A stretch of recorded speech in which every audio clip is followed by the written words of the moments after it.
Hi guys! So today I'll be sharing tips for the perfect coffee table design and decor. So this is a look at our glass table here in the family room, guys. So first off, I love to start out with a clean surface. And so to clean the glass in our home, I love using the Dollar Tree's Vinegar Formula Window Clean. If you've been following me here on the channel, you know that I love going to the Dollar Tree to pick up this Vinegar Formula window cleaner. It's great for your windows and also for the other glass surfaces here in your house.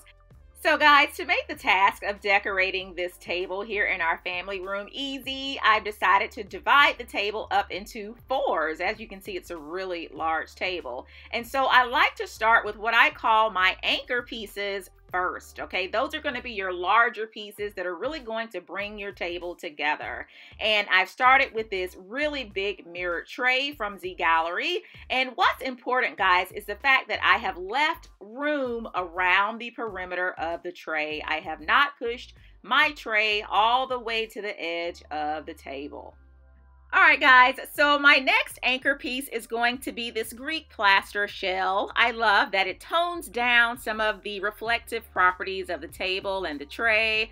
Additionally, I love the fact that the material of the shell is replicated in the decor pieces over in the built-ins.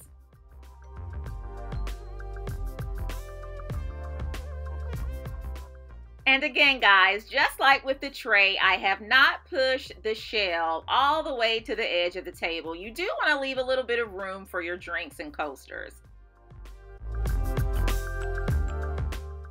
As you can see, guys, my next anchor piece, or pieces in this case, are books. The books add not only height, but also points of interest for your guests when they enter your room.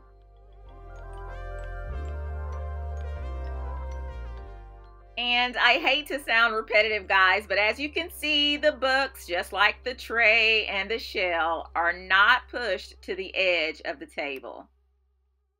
My final anchor piece, guys, is this mirrored box. The box houses our remotes, and I believe having a designated home for remotes and other small controllers makes for a neat, uncluttered table. All right, guys, and so now that we have all of our anchors in place, we can start accessorizing some of these anchors. So I've just added this beautiful replica Eiffel Tower to the table. I think it adds a lot of height and also interest to the table, and it's multifunctional in that it serves as a drink shaker. So right alongside of the Eiffel Tower replica, I've added these books. Guys, as you can see, these particular books are without the covers. I felt that having these just a solid color as opposed to the ones right across from them adds, again, some interest to the table, but the books aren't competing with one another, okay? You don't want your space to appear too busy.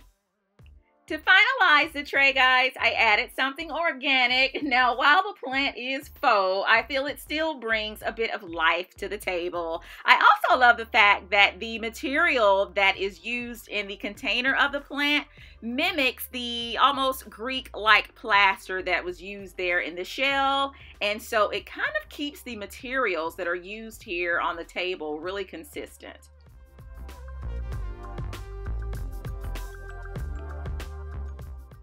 So as you can see here in our tray anchor piece, we have a lot going on, but it all comes together to make this tray really beautiful. We have some height, we have some organic pieces, and we have some points of interest.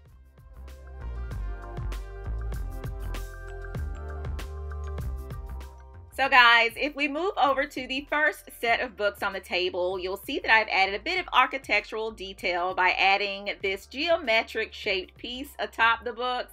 I think this really grounds the books and adds a nice statement, okay? And also, if you kind of peer across the room, you'll see that there's an end table over there that kind of mimics the design of this little architectural shaped piece. All right, guys, and so our final anchor piece is going to be this shell. We could leave it like this, but I think I want to dress it up a bit.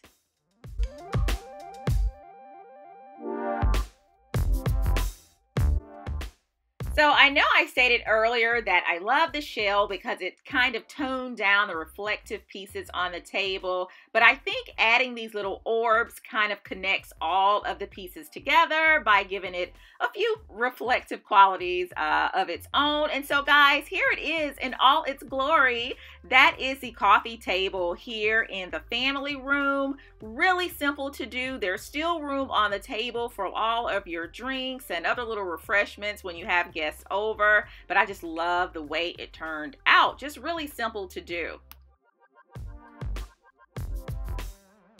So guys, the same principles that I used here in the family room to do our family room coffee table, those same principles, guys, carried over here to the living room. This is our living room coffee table. We're actually it's an ottoman that I'm actually using as a coffee table, but I love it.